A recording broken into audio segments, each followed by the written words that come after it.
Clifford Morgan, 17 years in the Royal Australian Air Force, and now you're an organisational psychologist. What a shift. So, I want to start with a question. What is this mission that you're on, and why leadership? Yeah, so look, my story, as you alluded to, starts back in the Air Force, and I was what they call an airfield defense guard.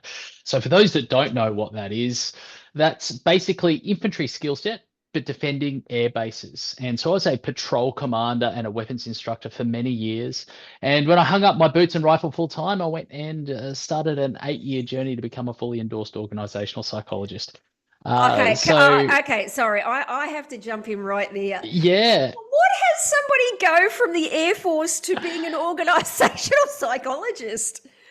Uh Look, the reality is I had nothing else better to do. And that it's funny, right? So when I left school, my dad suggested that I do psychology, and he thought I'd be a really good psychologist. And I was like, well, no, there's the only people that become psychologists are those that are so broken they want to learn how to fix themselves by learning how to fix other people. I still maintain there's a number of people in the profession for that reason. So I didn't do it then, but when it was time for me to leave the military, I was still loving it, but it was only ever going to be a short-term career for me. It wasn't going to be a 30-year long stint or anything like that. So I was up for promotion and posting and decided the longer I stayed in, the harder it would be for me to get out and do something else. So I bit the bullet and put my discharge papers in, not knowing what I was going to do, which for anyone that's listening that's still in the military and looking to discharge, please don't do that. Um, have a plan. I always say, have a plan, know what you're going to do. Yes. But yeah, so I didn't know what I was going to do. I didn't have a plan, and my dad said, "Well, why don't you do psychology?" And I literally didn't have anything else better to do. So I thought, well, look, I'm always been interested in people, always been interested in leadership. That will help me understand leadership a whole lot more. Let's give it a shot. And I haven't looked back. So yeah, I kind of say facetiously, I had nothing else better to do, but it really was the reason why I stepped into the field originally. Mm. And yeah. Look, I've heard some really great stories come out of kind of military style upbringings, and especially in their domain of leadership. There's some great examples and role models who come out, and in fact, Mm, leadership is a very common path coming out of there because there's a lot of lessons that people learnt that provide a lot of value, certainly in organisations, but socially as well. And mm, I think I often hear them talk about how it's a place that you can often have the experience of some very poor leadership examples, and yeah, equally some outstanding examples. So, uh, 100%. is that true for you? Very, very much so. I mean, first thing I'll say is that the military is one of the best place to develop leadership. And when you think about it, there is so much opportunity to do that right from the word go. In the military, you are always constantly training to do the job above you. This one up kind of training. It's a mentality that's bred right from the word go. And the reason for that is if you are on operations or you are in combat or whatever version of that, what it looks like for you and your role in the military, and your leader gets shot or taken out on the Mm. battlefield, what happens then, right? You have to have at least someone, if not preferably 3 or 4 people, who are able to step up and to actually take a leadership role. So right from the word go, you're Mm. constantly learning about the next role up. You're constantly learning how to lead people, and you're constantly being put in positions of leadership that are above where your substantive rank or position is. And that's because people get pulled away on training. They might get posted on deployment. They've got another task that they've got to go do, or get pulled out for something. And if there's an exercise or there's a training scenario or there's a job that comes up, then you're constantly in scenarios where you're not only performing your role, but you're acting up as well. And so you're constantly studying how to do that next role. And so it really does. There's a mindset around constantly looking to lead. Mm, And then you add the high pressure scenarios that we train for and operate in, and you get leadership under pressure. So there's this level mm, of resilience as well that steps up. But you're right, you do get the broad spectrum of leadership. And this kind of goes back to my why, my purpose, and to answer your first question around the mission that I'm mm, on. mm, I say that, in the military, I got exposed to the best and the worst of leaders. I saw leaders who were absolutely amazing, that were really some of the best leaders I've ever seen. And I'd gladly follow them into battle, and I'd take a bullet for them.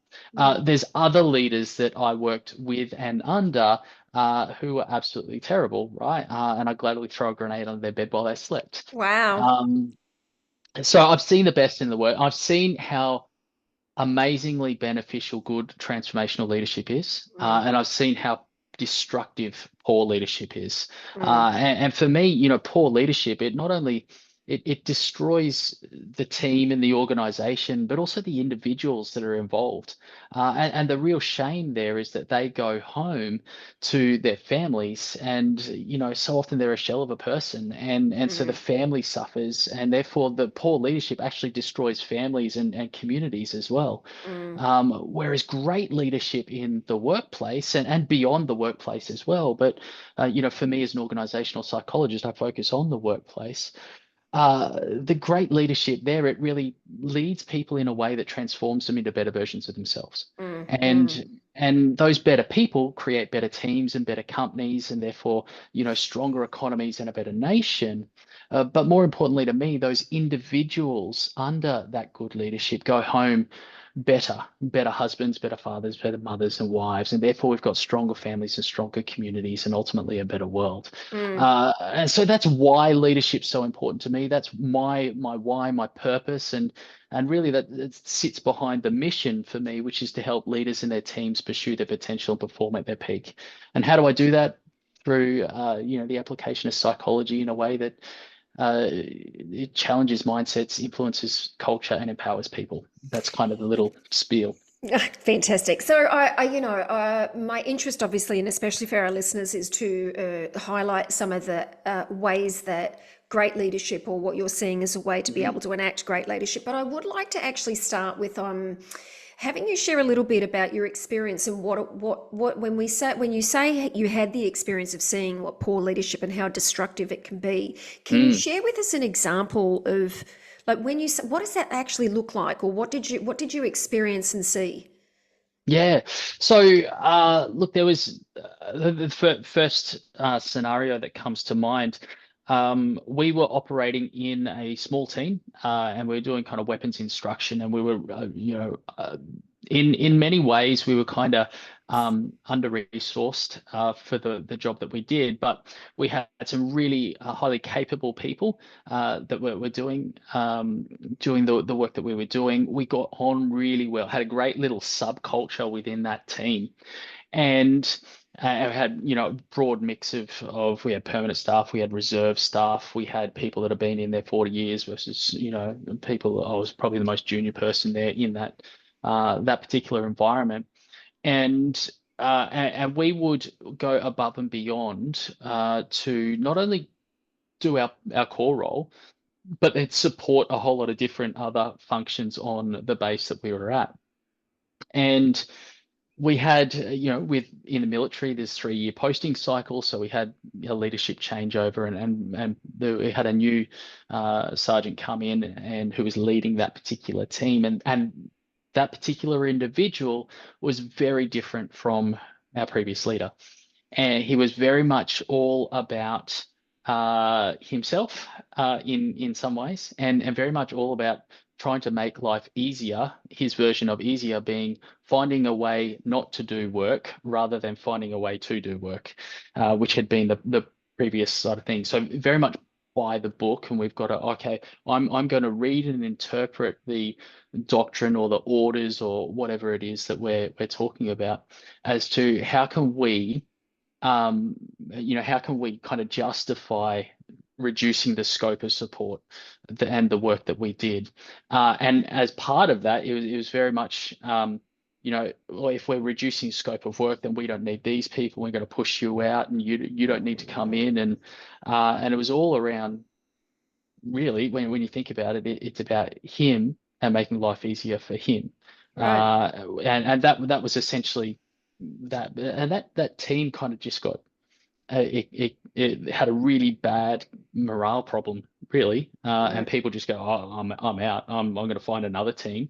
And so, from a employee retention perspective, you want to put that lens on it. That lost a whole bunch of people. Morale and culture kind of went through the roof. And what was really good, and kind of support and reputation as well around the base. That got damaged as well. So, that what was a really good, high performing team just got, destroyed really by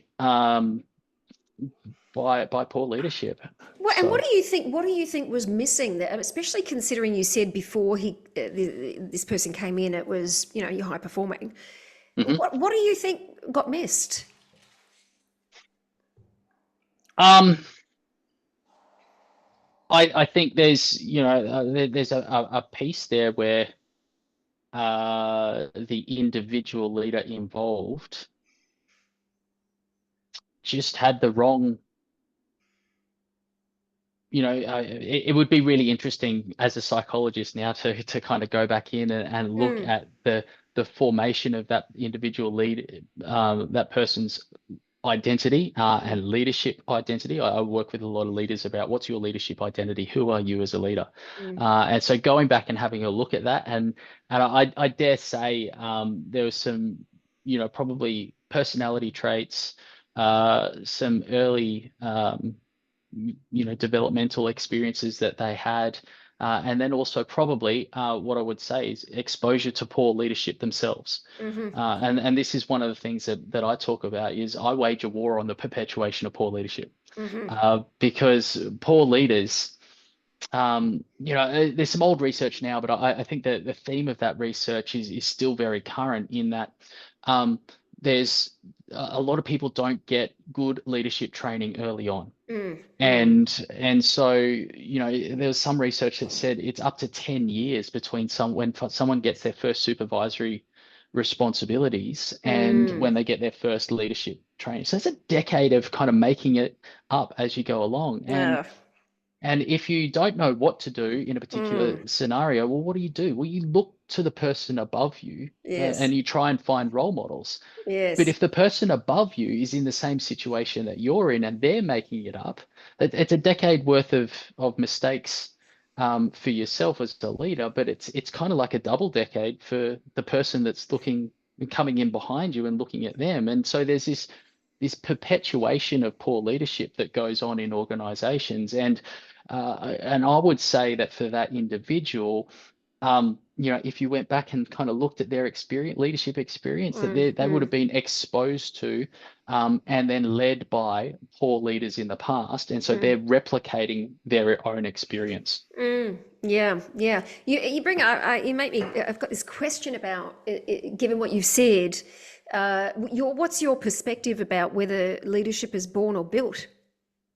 Yeah, so really good question, and it's one of those ones that gets thrown around a lot. Um, and the reality, say, is good leadership is built, right? Now Mm-hmm, there are people that are born with characteristics that come naturally to them that are very beneficial in influencing people. So mm-hmm, some people are just naturally more charismatic than others. mm-hmm, Some people love engaging with people and doing all of that. And so when you kind of put them in a situation that requires those characteristics for them to demonstrate certain behaviors, that just comes easily to uh-huh, them. uh-huh, So there are people to which leadership roles come easily to them. But I love there's a quote by General Eisenhower, Dwight Eisenhower, who says, if there's one thing that can be learned by studious application, it is the science and skill of leading people. uh-huh, And mm-hmm, so, right from the top there in some way. But there are numbers that get thrown around in things like Harvard Business Review and that sort of thing, that 70% of leadership is learnt rather than natural ability. And there's no real science behind those numbers, but the theme there is that the majority of good leadership is a learnt skill. Leadership is done, I say, by 1,000 conversations and by demonstrating 1,000 behaviors. And so you can learn how to behave in a way that has a positive impact on people. You can learn how to have a tough conversation. You can learn how to inspire people. You can learn how to craft an effective vision that people can get behind and find motivating. So very much, whether it comes naturally to you or it doesn't, you can learn how to be a really, really effective leader. So I want to then ask you, certainly your particular, I suppose, approach. I know you've got, is it that you've authored a book called The Coaching Leader? Yeah, the I'm coaching seeing. leader. Yeah, So yeah. sitting behind me right here, but yeah. So when you say the coaching leader, what does that mean? Yeah, so it's a leader who uses coaching skills as a primary mechanism to influence and lead people. So, for me, leadership really, there's a dual responsibility piece. One is to drive performance, whatever that looks like in your context and industry and organization, but it's also to develop capability. That's the other one. And, I open the book with this example. I've got a grandfather, two uncles, three cousins, and a brother who are all pilots. And Right. aviation is kind of in the blood, and it's Yes. had a big reason why I was in the Air Force. Right. But yeah, I was talking to my brother, who's a pilot for Qantas, and I asked him, well, like, what's the difference between a good captain versus an average captain? And he said, look, the main difference is the good captain um, will let the first officer, the co-pilot, do as much of the flying as possible. And so when you think about it, the primary responsibility of a captain in the airline industry is to get the aircraft and the people from point A to point B. And there's two different ways that they can really do that, right? They can take that responsibility themselves and use their experience and knowledge to fly the plane and make sure that it gets from point A to point B safely. Yes. The other way that they can do it is they can still have responsibility, but supervise the co-pilot doing that as much as possible and try and pass on as much knowledge and experience and give them the experience in the flight hours, really being in control of the aircraft to get it from point A to point B. And in that way, what they're actually doing is they're developing the future captain's capability within the Air Force, within the airline. And as a result of that, really what they're doing is they're ensuring the sustainability of both leadership and performance for the organization that they're in. And that's really, for me, a massive part of leadership. Yes, that we've got to drive performance and get results, and a lot of people spend a lot of time on that. But the piece that's really for me, what makes a transactional leader versus a transformational leader, someone who just leads in a way to get results and that's it, versus someone who leads in a way that transforms people into better versions of themselves, is the focus and commitment to developing the people that they lead. And that for me is why coaching skills is so important, because that's the best mechanism that you can do on a day-to-day basis. It's not necessarily it's resource efficient, and also more meaningful to people because it builds trust, it builds culture, and all that sort of stuff. So coaching, I can talk for ages about why coaching is so important for leaders and leadership, but that's the reason why I wrote the book. So you brought up an interesting point, and I'm not sure if I heard this correct. So let me just check. So the thing you brought up there was this difference between transactional and transformational. And for you, what you're saying is transactional is just very much focused on the action of performance, but transformational, you're saying the access to transformational leadership is through coaching. Is that correct? Yeah, so for me, that's the easiest way to understand it, right? And it's not necessarily just coaching. And the whole transactional transformational comes from the full range model of leadership by Bass and Avolio, for those who are kind of into the theory of side of things.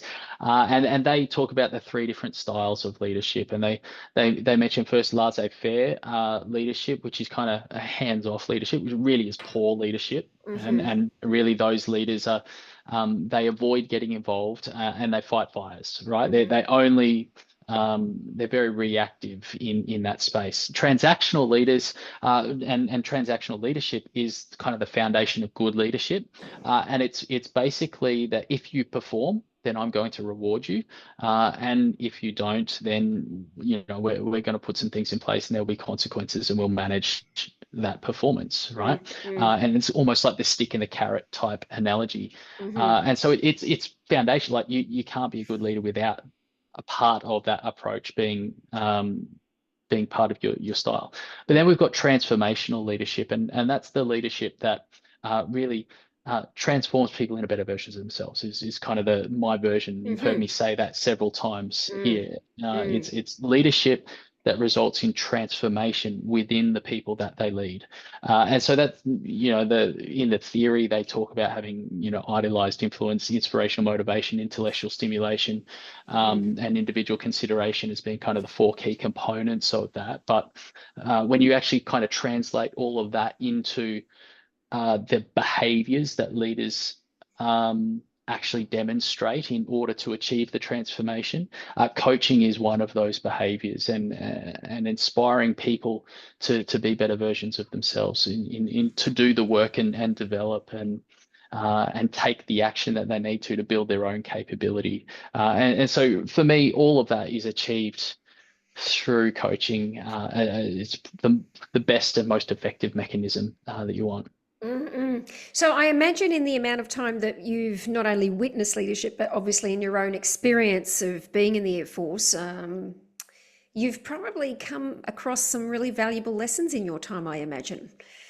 Is there anything that stands out for you that you think is important for people to learn from? I'm often one that says, it's often better to learn the lessons from those who have gone before us than it is to make the same mistakes ourselves. Yep. What have you discovered in your own journey that you think have been really valuable for you? It's a hard question to ask because there's really so many, right? Yes. And there are some really foundational ones that people would have heard before. Things that like, Well, can I ask you a different way then? Yeah. Okay, so often so I've had the same thing, and I think many of us as human beings, there's so many life lessons we learn, right? So many. Let me ask you this way. What is one that is most embarrassing? Like, what's the most embarrassing lesson you've ever learned? Like, where you've That's clearly different.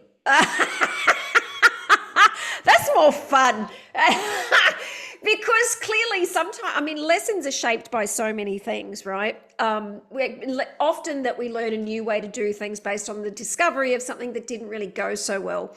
And our experience of things going so well can vary, but it's often the ones that really, either they're really humiliating or embarrassing on our own part, or well, which is probably both, or detrimental to our own well-being or somebody else's, and our experience potentially of embarrassment or humiliation, or if we looked at it for anyone who actually listens to today's episode on YouTube, you will see a very delightful smile on Cliff's face.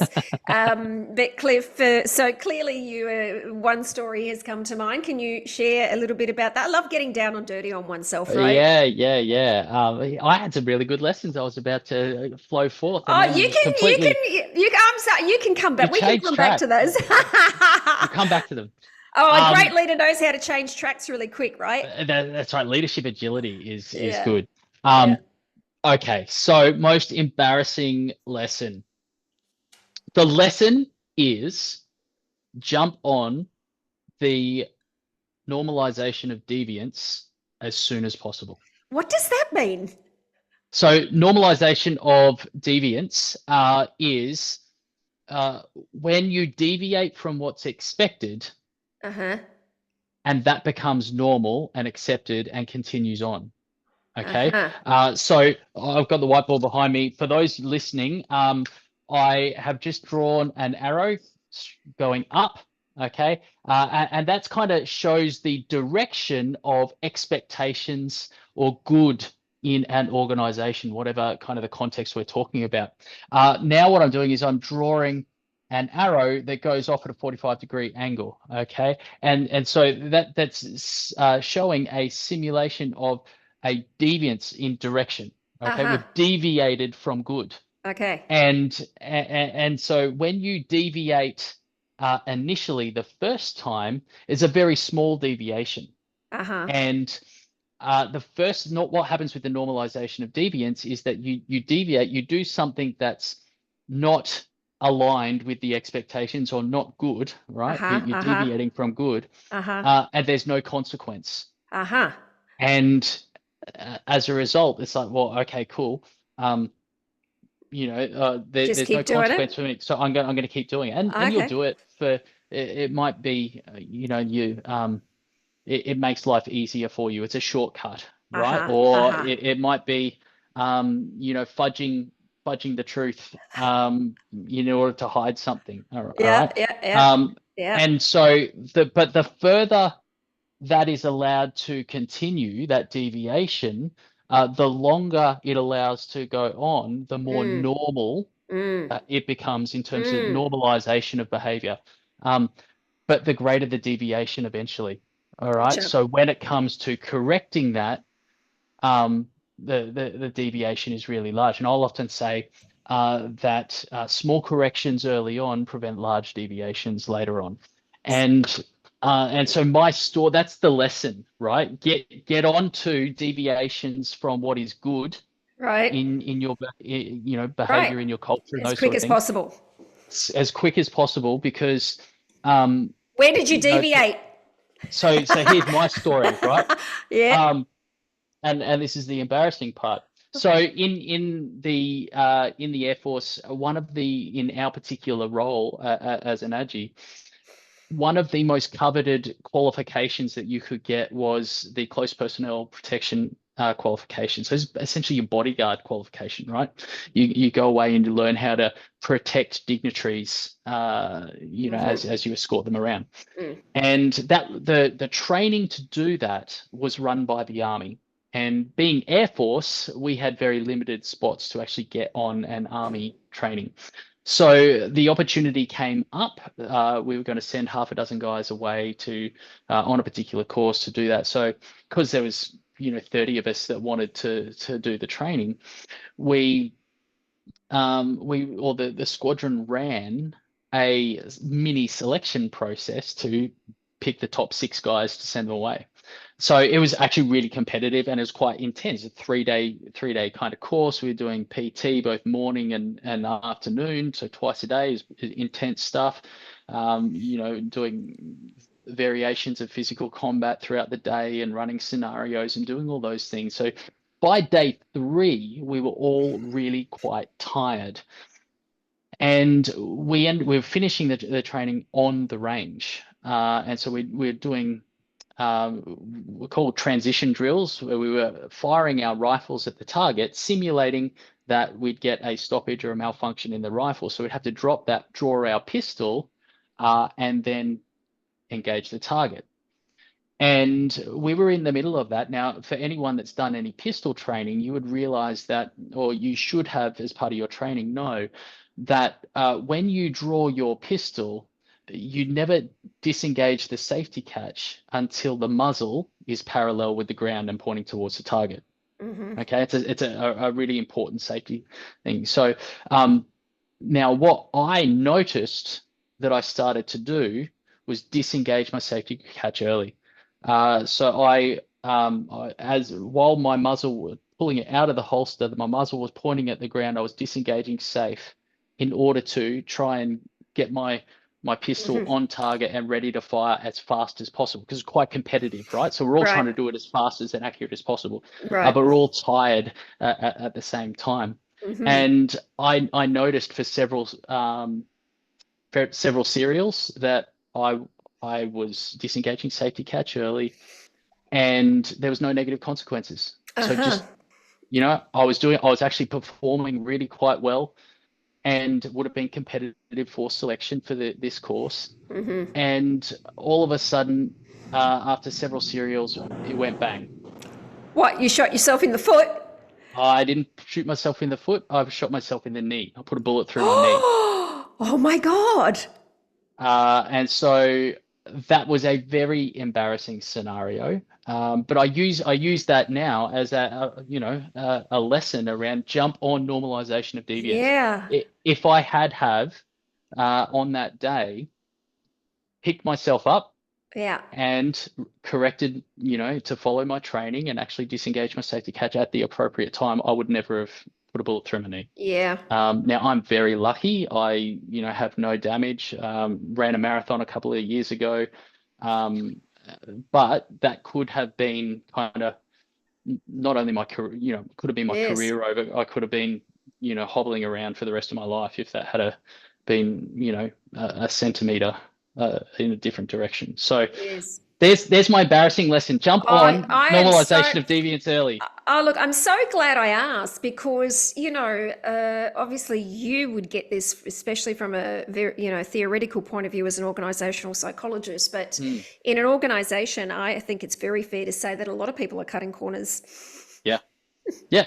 And so the reality is the workload is so big these days Yes, for leaders and even that's right. frontline workers. The workload is getting bigger. There's this expectation we do more with less, and the pace of work is going ever Yes. increasing. So when you think about it, the only way that we can kind of get through as much work as possible is to either cut corners, or to be on autopilot and stop thinking, Mm, right? mm, And you're just not thinking, you're just doing. mm, And mm, when you really think about what we require from our leaders, mm, we want them to be thinking. We need them to be thinking because otherwise they're going to be making wrong decisions. They're not going to be considering on how they engage with staff and people. They'll just react to what's coming down from up top in the organization rather than have a considered thoughtful approach as to how do we lead up and how do we influence up and how do we shape those decisions.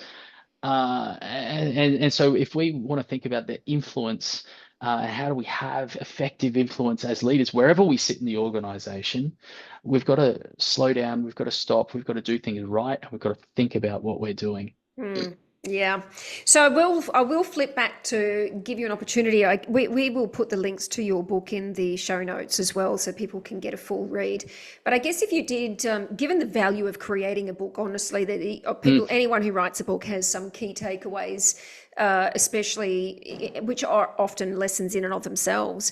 But I guess if we look at the lens of what are some of the things that people can practically do? Like if you're starting on your journey, especially, if you mhm. don't have any experience and you are waiting 10 years before you actually officially get the leadership training, um, what are some of the highlights for your things that you would suggest for people to at least get started on or consider, Mm, whether it's a mm. process or just things to consider? What are some of the ones that are important, do you think? Yeah, so ask more questions, right? It's a simple answer.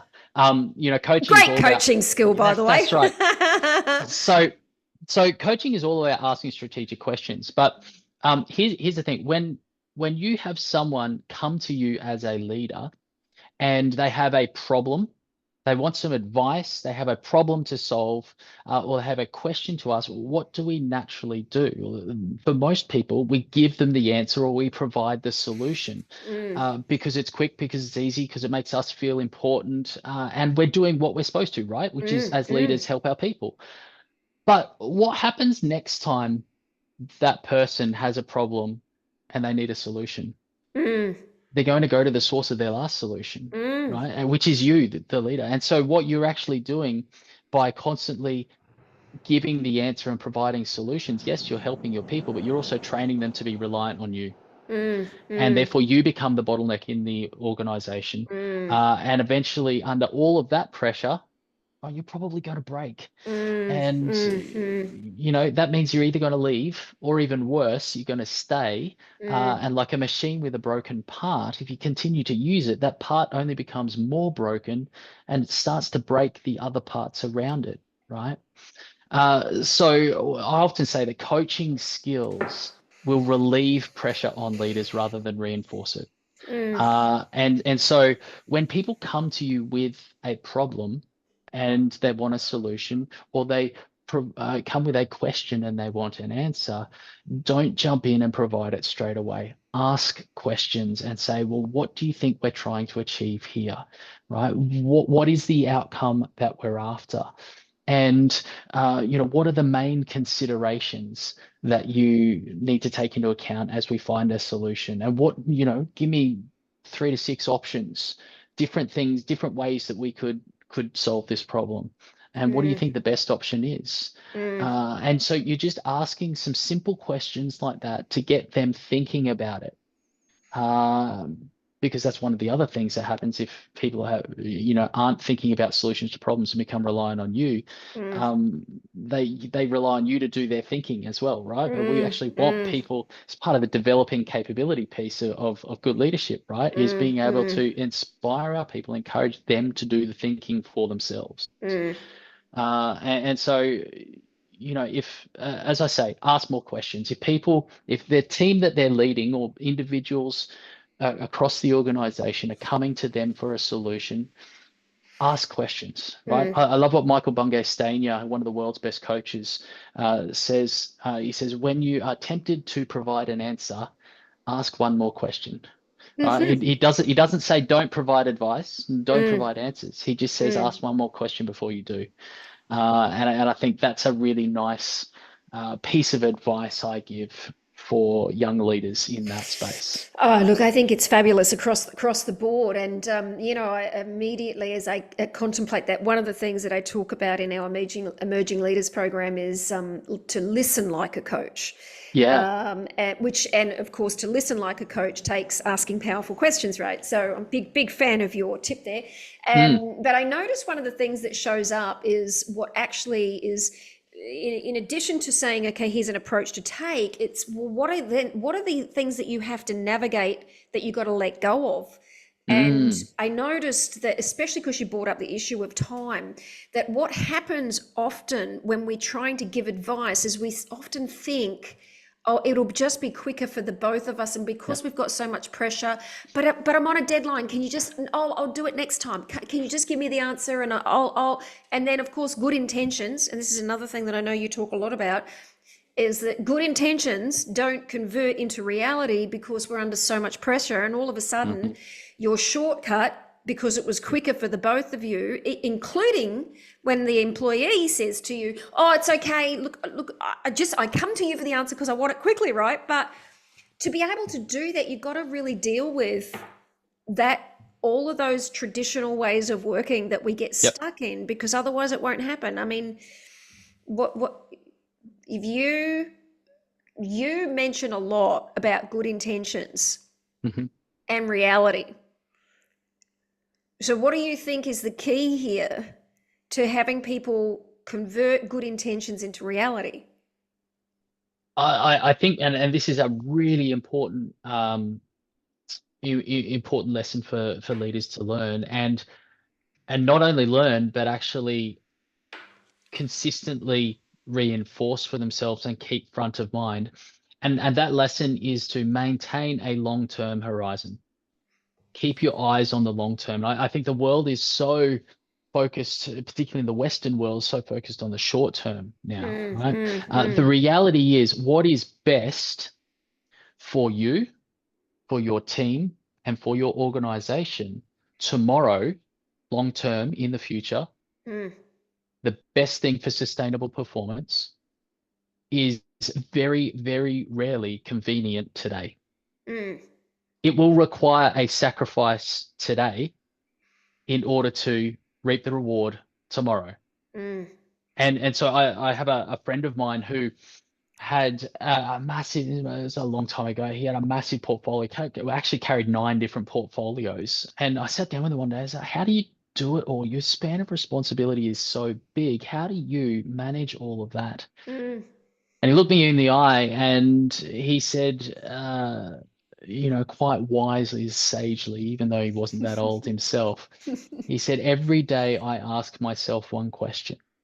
And that question is, what do I need today that's going to give me time in 6 weeks or 6 months? Mm, And I think that's an important question for leaders to ask themselves is, what do I need to do today in all the responsibilities that I have, given the yeah. workload and everything that I've got, that's going to give me more time in the future, so I've got more capacity to do more work and spend Mm, more time on priorities. yeah. And so often that means that there's going to be a sacrifice to that, right? And so the question is, are you willing to make that sacrifice in order to be a better leader and get better results, not this year, but next Mm, year and the year after? And the reality is it all compounds. So mm.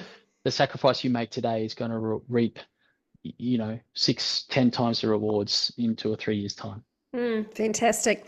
Wow. So much great value for across the board. Some fabulous lessons. So one of the things that I do like to have people say towards as we get to the close of Mm, the conversation is for you to complete a sentence for me. yeah. So it goes like this. So a leader is someone who, A leader is someone who influences a group of people to create the change necessary in order to move towards an agreed upon goal.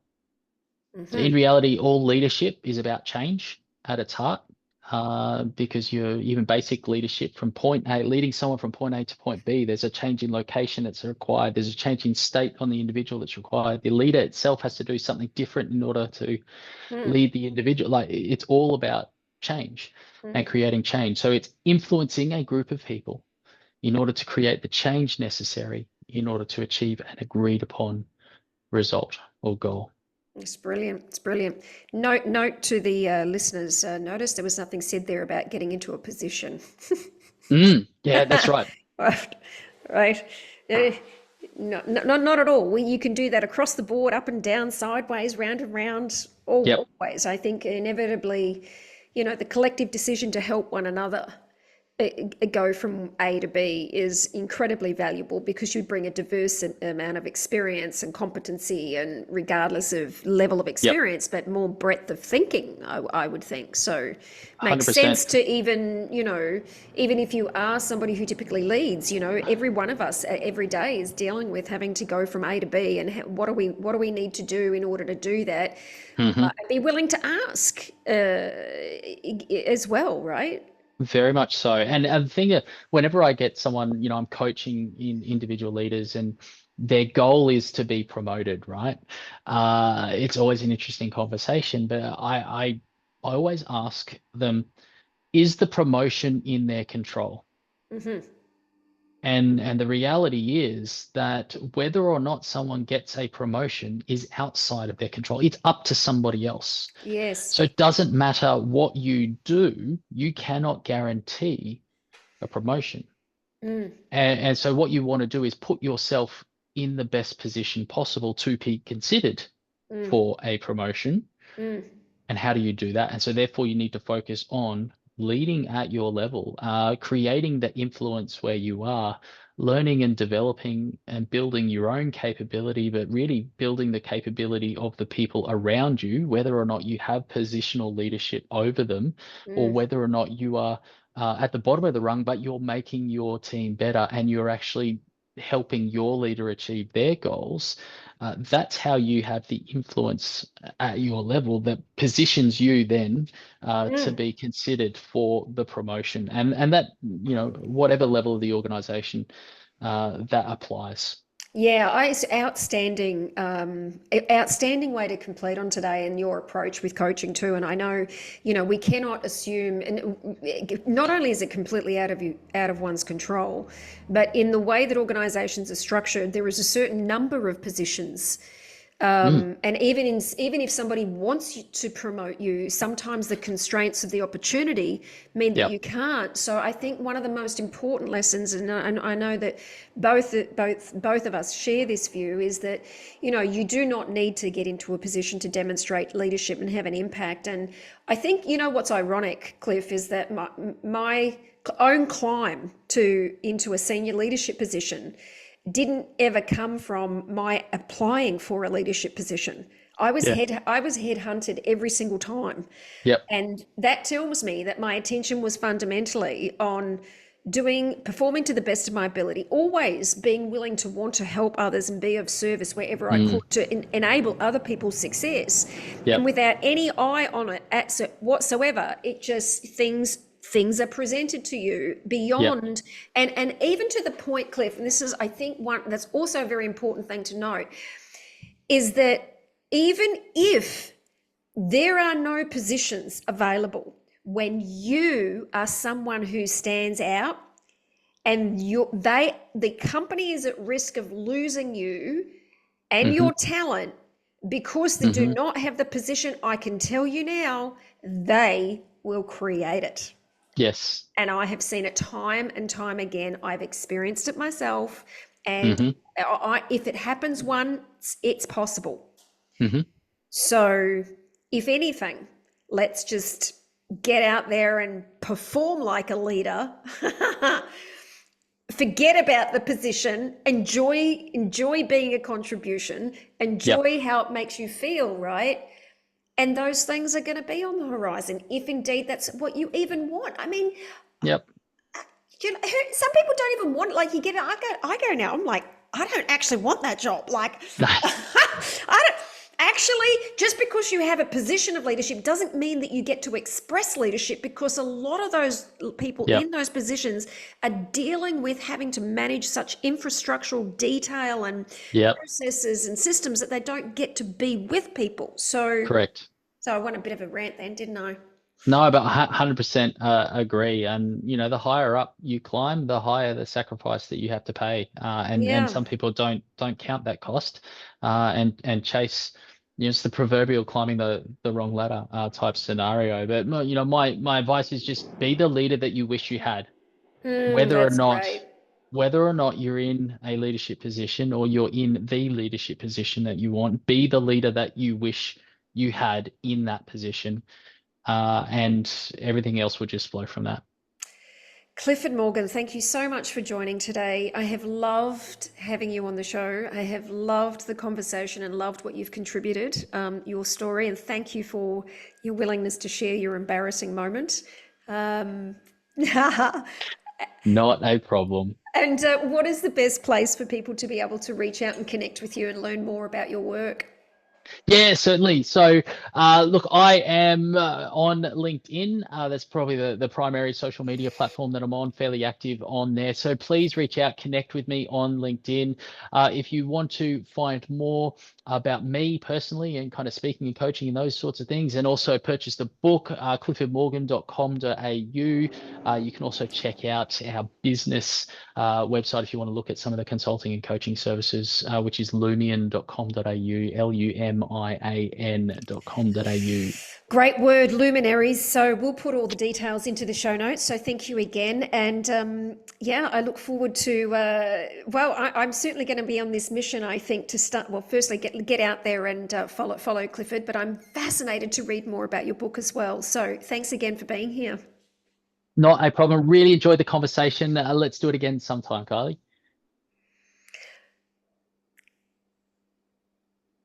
Hold on, where's my record?